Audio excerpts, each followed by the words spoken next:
to another Whisper Facts episode. Thank you for joining me for this episode all about playing cards. I hope you'll find the video informative as well as relaxing. So let's just jump straight into the video without delay as I give Whisper Facts about playing cards. A playing card is a piece of specially prepared cardstock, heavy paper, thin cardboard, plastic coated paper, cotton paper blend, or thin plastic that is marked with distinguishing motifs. Often, the front and back of each card has a finish to make handling easier. They are most commonly used for playing card games and are also used in magic tricks, cardistry, card throwing, and card houses. Cards may also be collected. Playing cards are typically palm-sized for convenient handling and usually are sold together in a set known as a deck of cards or a pack of cards. The most common type of playing card is that found in the French suited standard 52 card pack, of which the most common design is the English pattern, followed by the Belgian Genoese pattern. However, many countries use other traditional types of playing card, including those that are German, Italian, Spanish, and Swiss suited. Tarot cards are an old genre of playing card that is still very popular in France, Central and Eastern Europe, and Italy. Asia too has regional cards such as the Japanese Hanafuda. The reverse side of the card is often covered with a pattern that will make it difficult for players to look at other people's cards. Okay, so that's a pretty general summary of various types of playing cards and what they're used for, etc. I think I'm most familiar with what the majority of us are familiar with, which is a standard 52 card pack. I think we all learned how to play the game of Snap when we were kids. That's probably the first card game most children are introduced to. When I was a kid, the games that I was most familiar with and played with friends were Jack Changes and a game called Trumps. I think that's probably it in terms of your standard 52 card deck games. And when I say Trumps, I don't mean the game Top Trumps, which is a completely different game to the one that I'm referring to. Although I did play Top Trumps as well.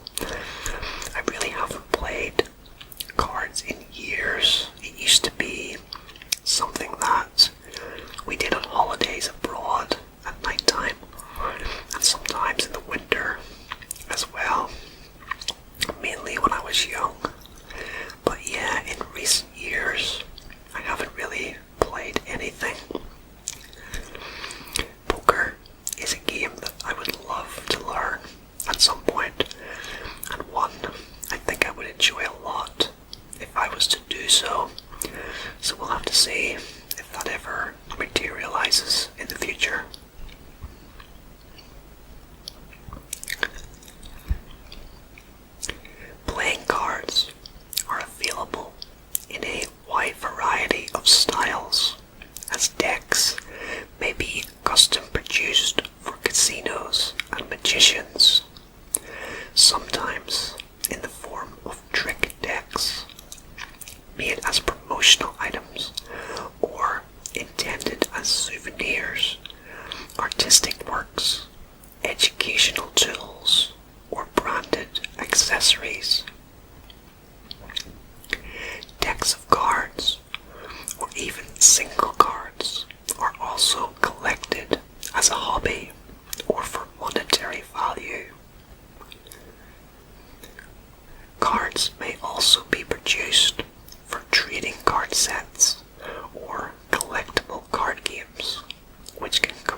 fascinating ways in which the makeup of a deck can be explained. It has often been observed how a deck of playing cards corresponds to a calendar in many respects, including two colours. The two colours of red and black correspond to the two parts of each day, namely daytime and nighttime. Four suits. The four suits correspond to the four seasons of spring, summer, autumn, and winter. 13 values. The 13 cards in each suit correspond to the 13 weeks in each quarter and to the 13 lunar cycles. 12 courts. The 12 court cards correspond to the 12 months in a year.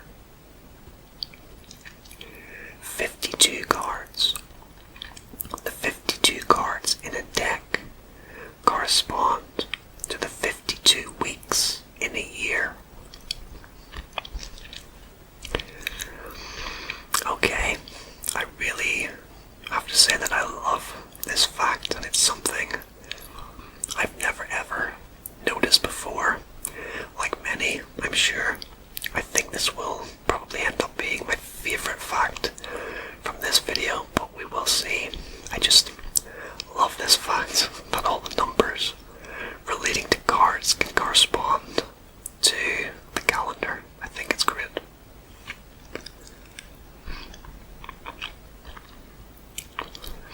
Over the centuries, decks have comprised of different card variations of 24, 36, 40, 48, and almost any number in between.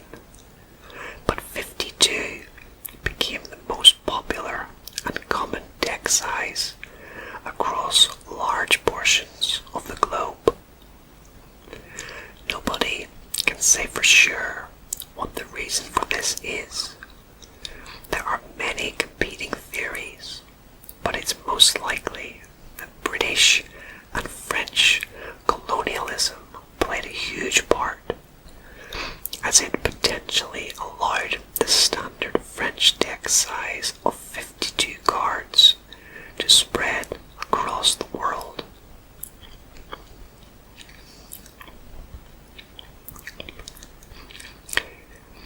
The United States Playing Card Company is one of the world's largest producers of playing cards. Located in Erlanger, Kentucky, it was established in 1867 and has been pumping out decks of playing cards for shipment worldwide ever since. That fact probably won't surprise a lot of people, to be honest. The fact that one of the largest playing card companies is located in the US. Everything in the US just seems to be bigger than anywhere else. So it's not really a surprising fact, but it is a really cool fact in itself that they've been producing cards for such a long time.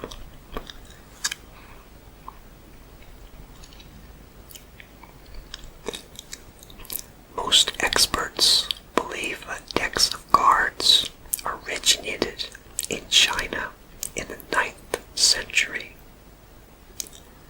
The common belief is that the first printed playing cards originated in the form of a 32-card domino deck printed on paper, bone, and wood. It's believed cards then slowly spread across India, Persia, and Egypt before arriving in Europe, allowing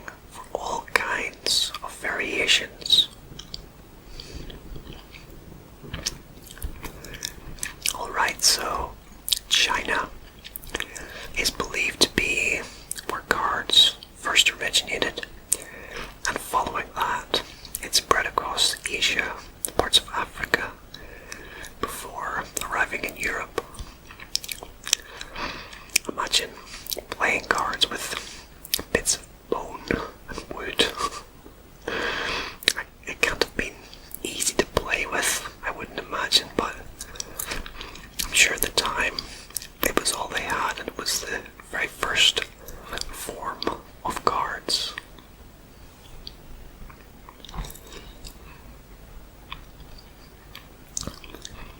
The rarest and most costly deck of playing cards is now on display in New York City in the Metropolitan Museum of Art.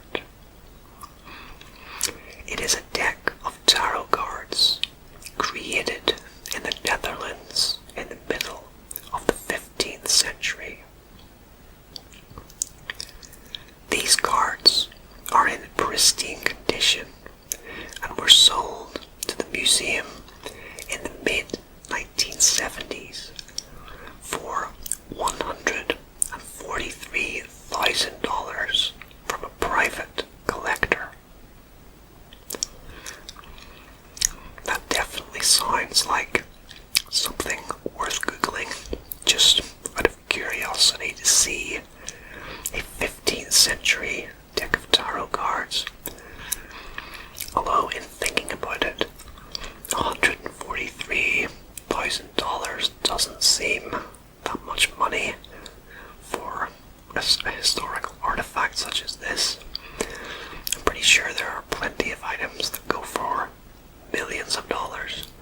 So yeah, $143,000 for a set of tarot cards from the 15th century seems very low.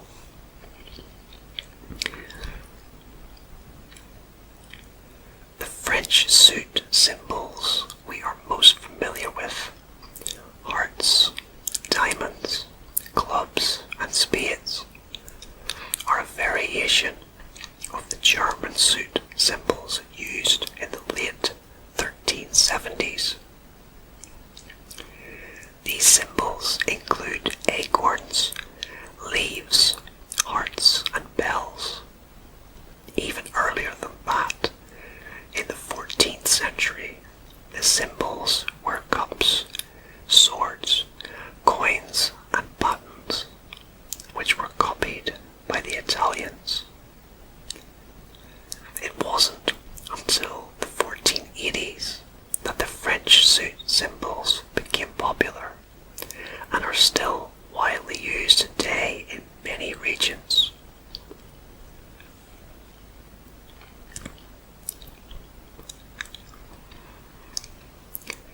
It is very common for casinos to have plastic cards for two main reasons.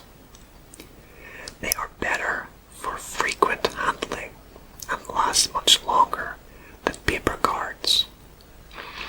And they are significantly more difficult to write on, which in turn makes it hard for players to try and cheat.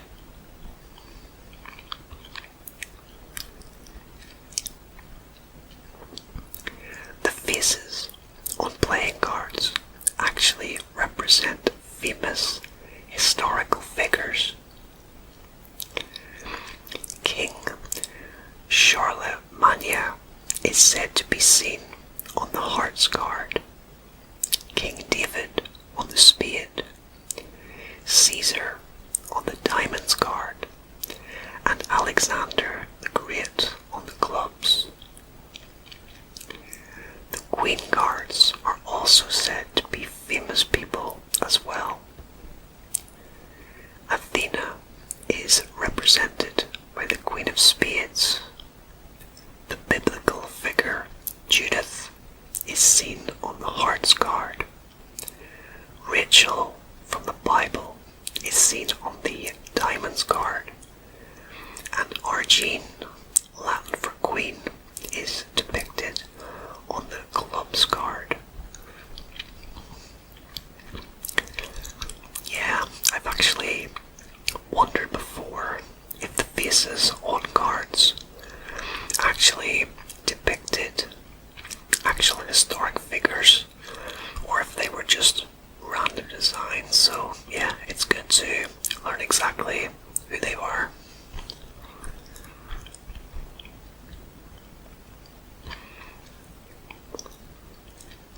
During World War II, the government partnered with the United States Playing Card Company to produce and ship out specially designed card decks to help lead American prisoners of war to freedom.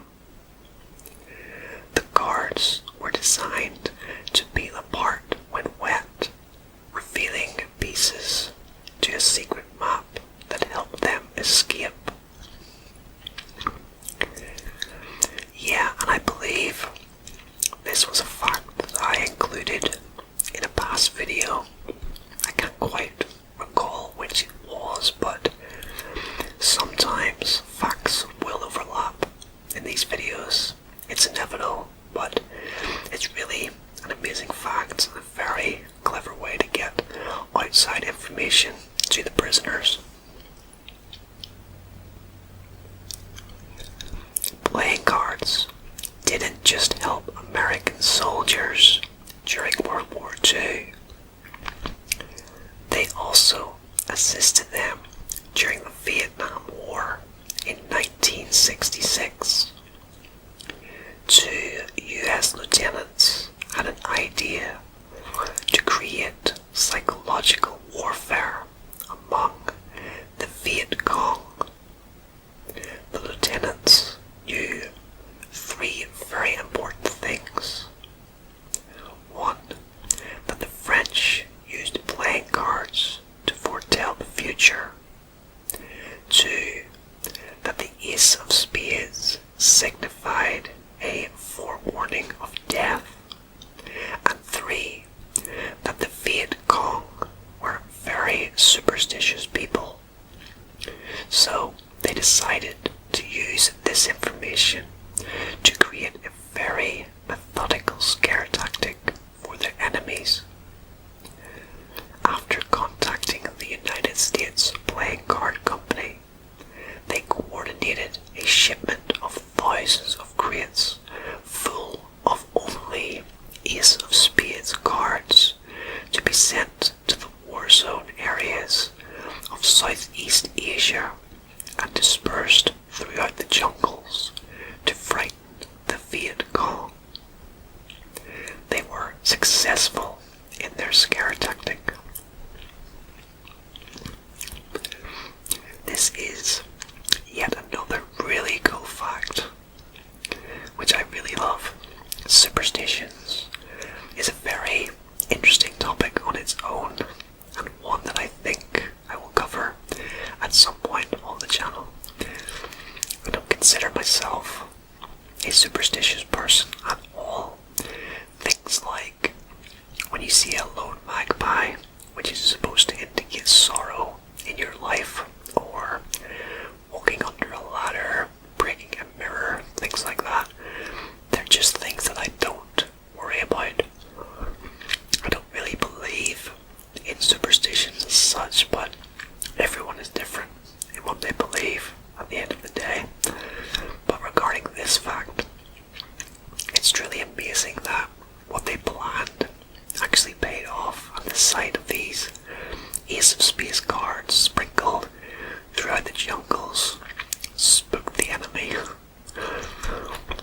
And I think that the two lieutenants who thought of this idea really are geniuses, because it's a brilliant way to get one up on the enemy, and the fact that it worked is truly remarkable as well.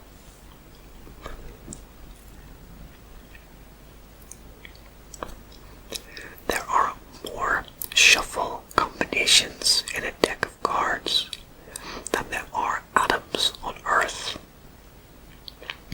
No matter how many times you shuffle a deck of cards, the exact sequence of those cards will never be the same. In fact, in the entire history of playing cards, it is extremely likely that the exact same shuffle sequence has never occurred twice.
ace, decks can last for up to 12 hours before being discarded or sold.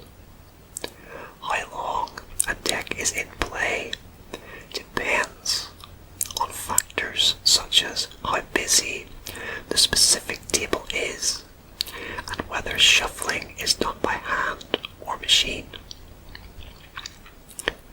For example, if you visit during a busy time, a deck can last as little as 1 hour before being switched for a fresh pack. The reason cards are retired so soon is to stop any distinguishing marks, such as bends and scuffs, giving the game away to players looking to gain an advantage.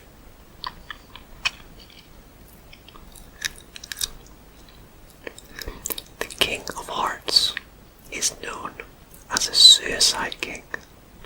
This is because it appears that he's sticking his sword into his ear. The sword is actually supposed to be raised as if the king is charging into battle. With graphics and printing being what they were at the time, the actual appearance of the card turned out much differently. The sword was also originally a battle axe. I remember as a kid my friend actually pointed this fact out, and we looked at it long and hard and couldn't tell if it was stuck into his head or if it was behind his head. I guess we now know the definitive answer, and I'm actually still in contact with that friend. He's one of my very good childhood friends, so I think I'm definitely going to give him a message later on and let him know that I finally found out the reason why.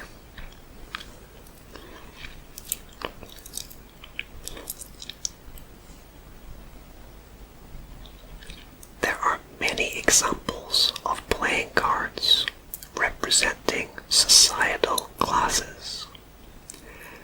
Many believe this is shown through the structure of the deck. Only the royalty or court cards are illustrated. The rest of the cards are only represented by their numerical value. Except for the court, the population of a kingdom was not that important in any other way than its quantity.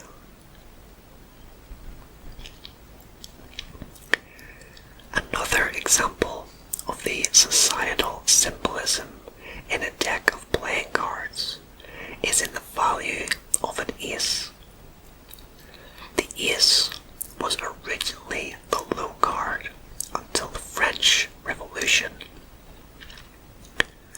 Then, after this time, it was high as a tribute to the peasantry overthrowing the aristocracy. This is another very interesting point. Whether you view the ace as being high or low, it really depends on what you were taught as a child. For me, the ace was always the high card. It's the ace, which by definition alone means, the best, or at the very least, it is an adjective to describe something as being superior, such as, for example, a player in a sport could be described as the ace player. Or another example that comes to mind is in tennis. If you were to serve a shot that was too good